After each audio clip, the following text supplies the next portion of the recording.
Hello, this is Doug Foulke. I've been in the color guard activity for a very long time.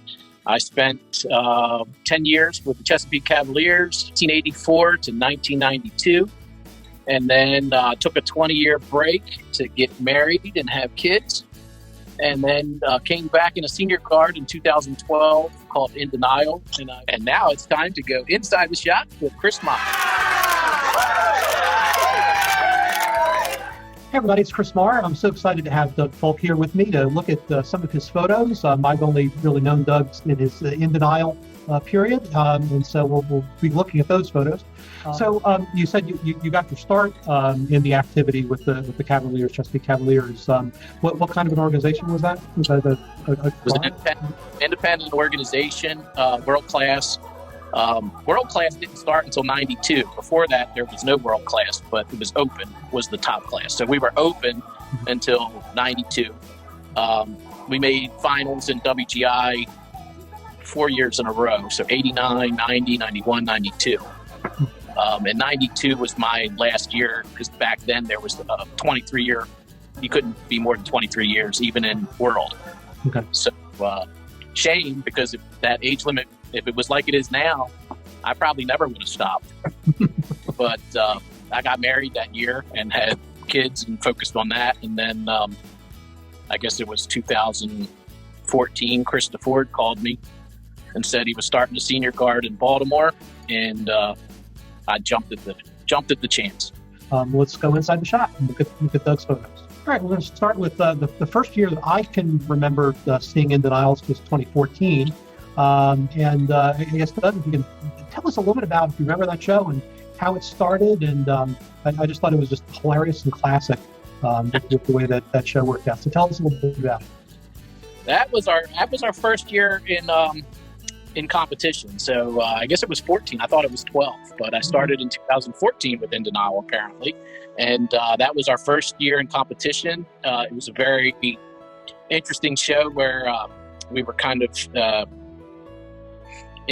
we came out as we're in a nursing home, and then we kind of had a dream, and we broke out, and we were remembering the good old days when we were performing as young teenagers and in our early 20s, and did a wild and crazy color guard show. And then at the end, we woke up for our dream, and we're back in the nursing home.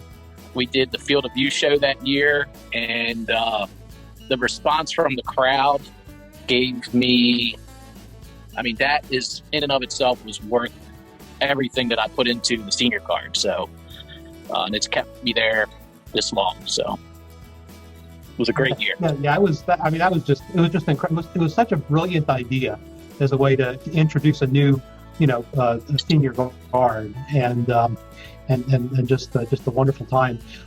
Very good. All right, let's move on to our next photo. All right, so this was a photo both of us picked out. It's really just like a classic photo of you there. This was the Caveman Show, and have lots of fond memories of that year and watching you guys perform. Talk to us a little bit about how that show came to be, and what you got out of performing in it.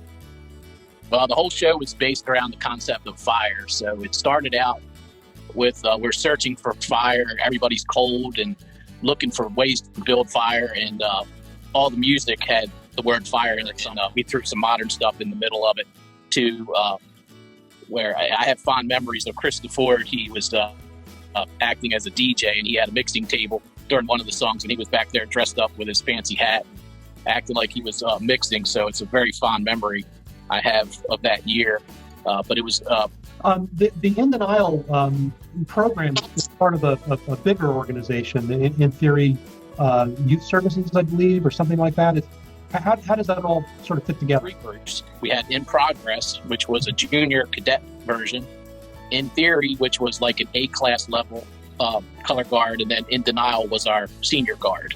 But the last several years, it's just been In Denial and In Theory. The A guard is really the focus. The senior guard is where we have a lot of fun, and most of the senior guard members come to a lot of the A guard practices and help the kids out. So, okay, all right, let's take a look at our next photo. All right, so this was the rock and roll show. This was just a wonderful, energetic show, and it opened with that toss that you were doing there, and that was the Pencrest show. So it was the first show of the season. It's quite a way to open up a show. Personally, that was probably my favorite year with In Denial, just because I'm a rock and roll fan at heart. So that show was really. Sometimes I joke with Champ. Champ is we call him our art department, but he creates the shows. And the themes and the design, and then we all kind of help with writing equipment work and things like that. But he's really the driving force between the art. So I tease him. I said, "You wrote that show just for me." I know you did, because he knows I'm a rocker too. So I have a photographer friend who's in California. He does a lot of indoor guard, and he was wondering about the senior guard stuff that I get to see over here. There's nothing like that he runs into in California. Do you have a sense of how pervasive senior guard is? Like what you're doing in Denial, how pervasive that is across the country? Every once in a while in Color Guard Corner, you'll see a few senior members post about senior groups. I know there was one up in Canada. I don't know if it was Toronto or Quebec, but there was the senior group up in Canada that posted one of their shows, and I think there was a couple senior groups in Texas.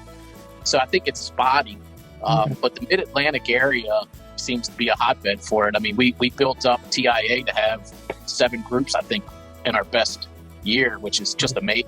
Well, to me, it's such a fun part of the activity, because while there's a competitive aspect to it, I mean, it's pretty clear when I see your groups all interacting that you're friends and that you're just there to have a good time and entertain the crowd. I mean, the crowd just love that. I mean, in part, I guess, because for a lot of you that are out on the floor, you're their instructors of the kids that are out in the crowd watching it, and they're just so excited to see you.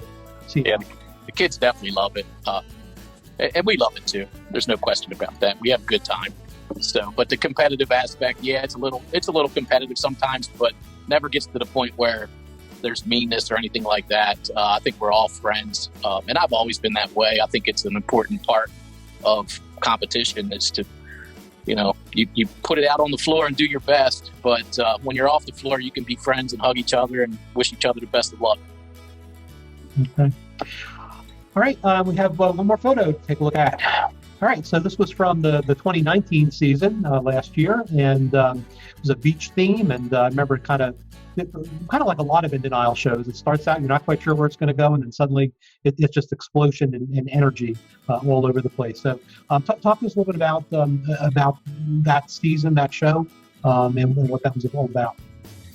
The show was titled California Dreaming, and the show starts out we're on the streets of New York, chilly, cold, shivering all over the place, and we're just dreaming of a nice warm place to go to for vacation, and we land in California. So all the music was started out with I think Sia's version of California Dreaming, and then it got into some modern music where the intensity starts, and then it ended with the original version of California Dreaming from the Mamas and the Papas. So well, I'm glad you did. So I was able to get to see you perform all these years. It's been such a joy. So I want to thank you for coming and chatting with us and hearing a little bit about your story. This has been great. Look forward to hopefully many more years of watching you in Denial. And thank you again for coming inside the shop. Well, Chris, I really appreciate the photos you've taken over the years. They're all excellent shots. I know all of us love to go on right after the competitions and look at them, and you're such a professional. Just great shots. I even look at a lot of your shots from Longwood Gardens and all over where you travel. So just a wonderful photographer, and I appreciate everything you do for the activity and pushing it forward and getting it out there. So thanks a lot. And with that, that's this Inside the Shop with Chris Meyer.